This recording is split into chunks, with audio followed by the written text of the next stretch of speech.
एक सर्प था, नागमणि। क्या नाम है उसका? नागमणि। जम के बोलो, नागमणि। सर्प है, विषैला है। स्कंद पुराण में नागमणि की कथा आती है और नागमणि विषैला है। सांप मतलब विष। सर्प चाहे कोई सा भी हो, उसमें विष जरूर होता है। नागमणि में भी विष। नागमणि विषैला तो था, एक चूहे को पकड़ने के चक्कर में वो सर्प एक संत के डेरे में पहुंचा।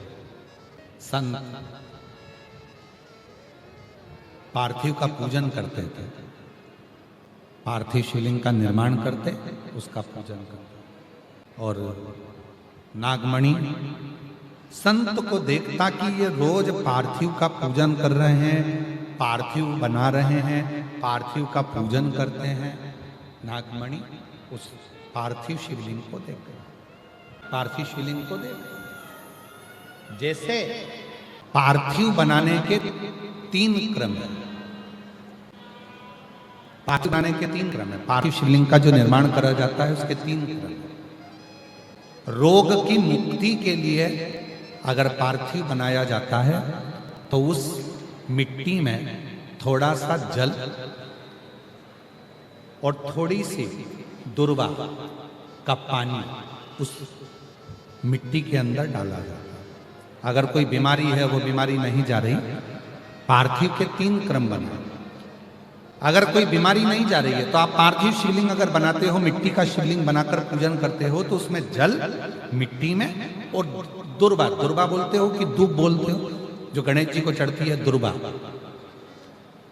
उसको पानी में डालकर उस पानी को मिट्टी में मिलाकर फिर पार्थिव बनाया जाता है रोग की मुक्ति के लिए। दूसरा, जिसको संतान नहीं होती, पुत्र की प्राप्ति नहीं है, संतान की प्राप्ति नहीं है, गोदी में औलाद नहीं है, कोई छोरा छोरी नहीं है, कोई बेटा बेटी नहीं है, संतान नहीं है, सालों हो गए, पार्थिव रोज बनाती है, तो उस मिट्टी में अगर थोड़ा सा आधी चम्मच, 1 चम्मच गाय का दूध मिलाकर पार्थिव लिंग का निर्माण करे, पानी के साथ मिलाकर, तो उसके घर में दूध पार्थिव में डलने से पूत जरूर आता है, निश्चित। पूत की प्राप्ति। पार्थिव में मिट्टी के अंदर अगर आधी चम्मच भी गाय का दूध डाला, पानी डाला और पार्थिव शिवलिंग का निर्माण करा, जिसकी औलाद नहीं है, तो वो पार्थिव अगर बना रहा है, पार्थिव का निर्माण कर रहा है, उसका नियम है कि हर प्रदोष को, सोमवार को या सोमवार की अष्टमी को, या कभी ना कभी उसका मन करता है तो पार्थिव लिंग का निर्माण करता है। अगर पूत नहीं है तो दूध का प्रयोग करे। तो दूध अगर पार्थिव में मिट्टी में डाला जाए, आधी चम्मच, 1 चम्मच, और पानी के साथ मिलाकर जब पार्थिव शिवलिंग का पूजन करते हैं, उसको बनाकर पार्थिव बनाने के बाद जब उसका पूजन करते हैं, तो वो दूध हमारे घर में पूत जरूर देता है। पहले नंबर पर है दुर्वा का जल, रोग निवारण के लिए हो जाता है।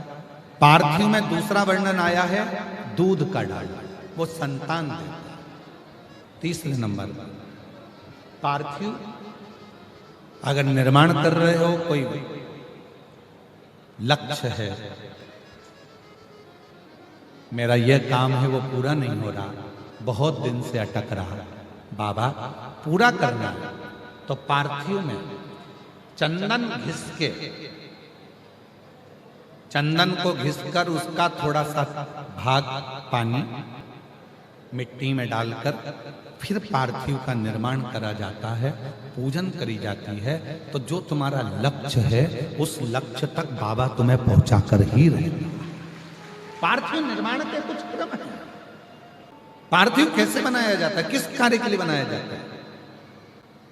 कई बेटियां ऐसी हैं, गुरुजी 32 साल की हो गई, शादी नहीं हो रही। गुरुजी लड़का 38 साल का हो गया, शादी नहीं हो रही। गुरुजी 28 साल का हो गया, शादी नहीं हो रही। तो भाई पार्थिव बना रहे हो ना, उसमें थोड़ा सा गाय का घी उस मिट्टी में थोड़ा सा 2 बूंद भी डालोगे तो बहुत है, और पानी से मसकर फिर उसका निर्माण कर फिर पार्थिव की पूजन करिए कैसे विवाह नहीं होगा? भोले बाबा शादी करा के ही मानेगा। पार्थिव बनाने का नियम है। ऐसा नहीं है कि केवल पानी में मिट्टी को घोल लिया और पार्थिव लिंग का निर्माण कर लिया। हम 1.25 लाख बना रहे हैं, हम 2 लाख बना रहे हैं, हम 5 लाख बना रहे हैं, हम 1 करोड़ बना रहे हैं, हम 20 करोड़ बना रहे हैं। बनाओ, मना नहीं है, पर पार्थिव बनाने के भी अलग अलग नियम है। कौन सी चीज के लिए, किस चीज के लिए पार्थिव बना, किस चीज के लिए पार्थिव का निर्माण किया। अलग अलग क्रम है पार्थिव के। उस पार्थिव को बनाना कैसे है, निर्माण कैसे, अगर बन सका तो एक बार यदि हमारे स्मरण में रहा और याद रहा तो एक कथा पार्थिव निर्माण पर ही करेंगे कि पार्थिव का निर्माण किस किस वस्तु से, किस किस चीज से हो सके और किस किस कामना से हो सके। पार्थिव का शिव महापुराण में भी वर्णन आता है। सफेद मिट्टी, लाल मिट्टी, पीली मिट्टी, काली मिट्टी, 4 तरह की अलग अलग मिट्टियों से पार्थिव लिंग का निर्माण होता है। शिव महापुराण में भी वर्णन आता है कि पार्थिव लिंग का निर्माण जब किया जाता है तो इस अपने हाथ को थाली में रखकर देख लो। जब हाथ को थाली में रखकर देखोगे, इससे बड़ा शिवलिंग का निर्माण नहीं करना चाहिए।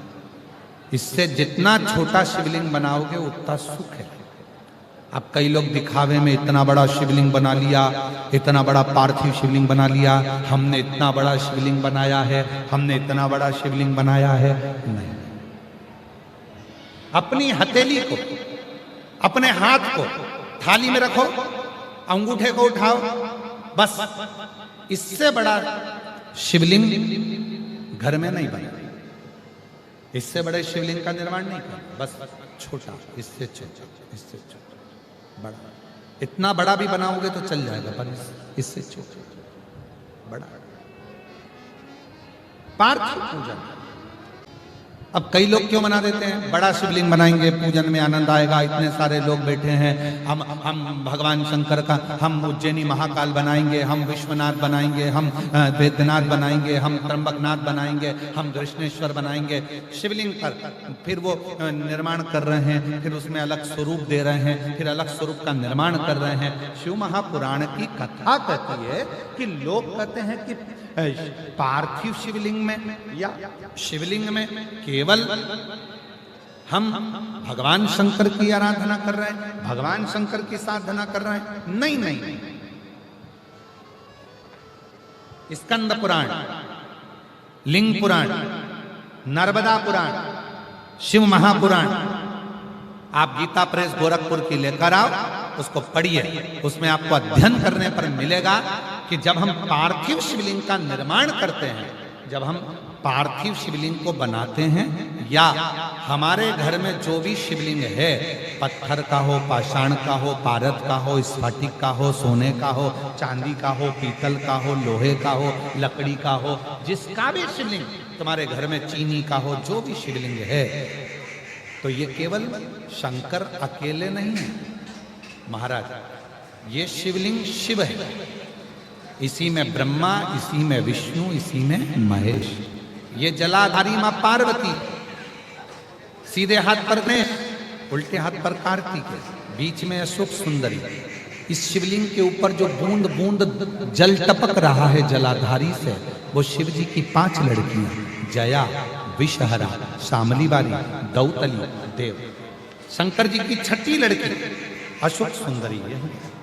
जहां शिवलिंग का पानी जितना मोटा जलाधारी होती है और पानी जो नीचे गिरता है, उतनी जगह 64 योगिनियां, देवी जी की 64 योगिनियां यही विराजती हैं। पानी निकलकर थाली में गया, पात्र में गया, चाहे बाहर गया, जितनी दूर तक वो पानी बहता है, उतनी दूर तक 33 कोटि देवता वहां पर विराजमान है। भगवान शंकर का जो शिवलिंग है, उस शिवलिंग के सबसे ऊपर का जो भाग है वो अष्ट सिद्धि, शिवलिंग के मध्य का जो भाग है नवनिधि, भगवान शंकर के शिवलिंग के पूरे स्वरूप में, शंकर भगवान के पूरी जलाधारी में, शंकर भगवान के पूरे स्वरूप में शंकर, इसीलिए हमारे सनातन धर्म में शंकर भगवान की जैसे ऊपर मूर्ति दिख रही तुमको, सबसे ऊपर देखो, जैसे शंकर जी की मूर्ति दिख रही है, समाधि में लीन है, नेत्र बंद है, भगवान शंकर की जटा है, हाथ है, छाती है, वक्षस्थल है, जंगा है। हमारे सनातन धर्म में उस मूर्ति से ज्यादा उसके नीचे जो शिवलिंग दिख रहा है तुम्हें काला कलर का, हमारे सनातन धर्म में मूर्ति से ज्यादा शिवलिंग की पूजन है। क्यों है? क्योंकि इस केवल अगर मूर्ति होती तो उसमें केवल शिव होते, और अगर शंकर का शिवलिंग है तो इसमें 33 कोटि देवता, अष्ट सिद्धि, नवनिधि, 64 योगिनी, 33 कोटि देवता, जगत जननी जगदम्बा, गणेश, कार्तिकेय, अशोक सुंदरी, जया, विषहरा, शामली बारी, दौतली देव, ये सब के सब एक ही शिवलिंग में है। इसलिए हमारे सनातन में शिवलिंग की मूलता है। इसलिए हमारे सनातन में शंकर भगवान के शिवलिंग की प्रधानता है। हमारे सनातन धर्म में शिवलिंग की प्रधानता मानी गई है कि इसलिए भगवान, अगर हम तो यहाँ तक कहते हैं जिन बेटा बेटी को अगर कोई सफलता नहीं मिल रही है, मेहनत को 4 गुना करो, परिश्रम 4 गुना करो, इधर उधर भटकना छोड़ो और मेहनत, अपना कर्म, अपनी मेहनत, अपना परिश्रम बढ़ाओ, और रोज शंकर भगवान के मंदिर में जाकर जब जल चढ़ाओ तो अपनी हथेली को शिवलिंग से थोड़ा सा लगाने का प्रयास करो। अष्ट सिद्धि, नवनिधि तुम्हारे घर में आना प्रारंभ हो जाती है। अष्ट सिद्धि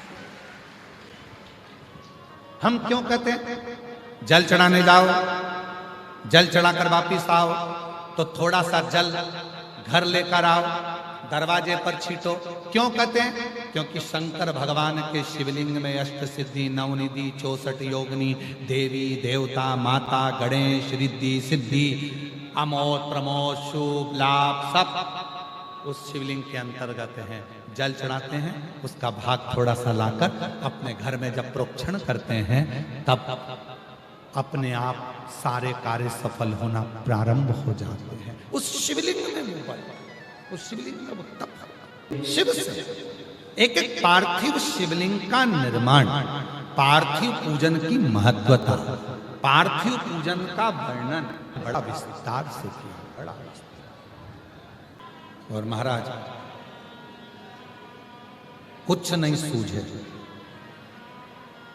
चारों तरफ जब दुख ही दुख दिख रहा हो, कष्ट ही कष्ट दिख रहा हो, एकांत में बैठकर मेरे उज्जैनी नरेश, मेरे महाकाल राजा को थोड़ा याद करना प्रारंभ करना, तुम्हारा क्लेश, तुम्हारी अशांति, तुम्हारा दुख धीरे धीरे समाप्त होना चालू हो जाएगा।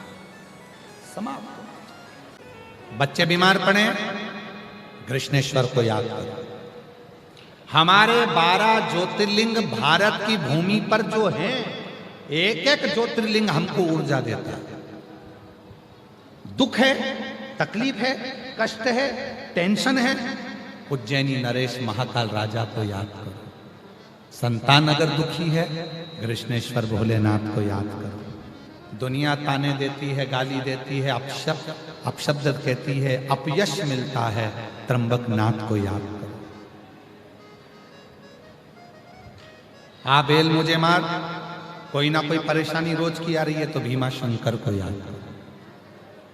भोजन कर रहे हो, आहार नली में तीफ आ रही है, भोजन निगलते बन नहीं रहा, पच नहीं रहा, पाचन क्रिया गड़बड़ हो रही है, एसिडिटी ज्यादा बन रही है, तो देवघर वाले बाबा वैद्यनाथ को याद करो।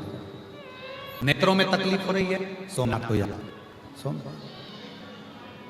शरीर में कोई घाव हो गया, भरा नहीं रहा, केदारनाथ को याद करो। ये जितने 12 ज्योतिर्लिंग हैं, 12 ज्योतिर्लिंग जितने भी हैं, घर में क्लेश है, बहुत अशांति चल रही है, मल्लिकार्जुन को याद करो। लक्ष्य पर पहुंचना है, लक्ष्य नहीं मिल रहा, मंजिल नहीं मिल रही, रामेश्वरम को याद करो। कैसे नाम? शिव पुराण कहती है, अगर कोई जल ना भी चढ़ाए, बेलपत्री ना भी चढ़ाए, भगवान शंकर के मंदिर के सामने जाकर केवल खड़ा ही हो जाए या उसका दर्शन मात्र कर लेता है तो भी शिव उसकी रक्षा करना प्रारंभ कर दे, तो भी शिव रक्षा। वो शिव है, वो घड़दानी है, वो शंभु है, वो त्रिकालदर्शी, वो कैलाशी, वो अविनाशी, वो शंकर है। वो साधारण नहीं है। केवल मंत्र बोलोगे तो शिव मिलेगा, तप करोगे तो शिव मिलेगा, साधना करोगे तो शिव मिलेगा। शिव महापुराण की कथा यह कहती है अगर रोज शंकर के मंदिर में एक लोटा जल चढ़ाकर दर्शन ही कर लिए तो भी शिव तुम्हारे साथ कदम से कदम मिलाकर चलता है और तुम्हारे दुखड़ों को।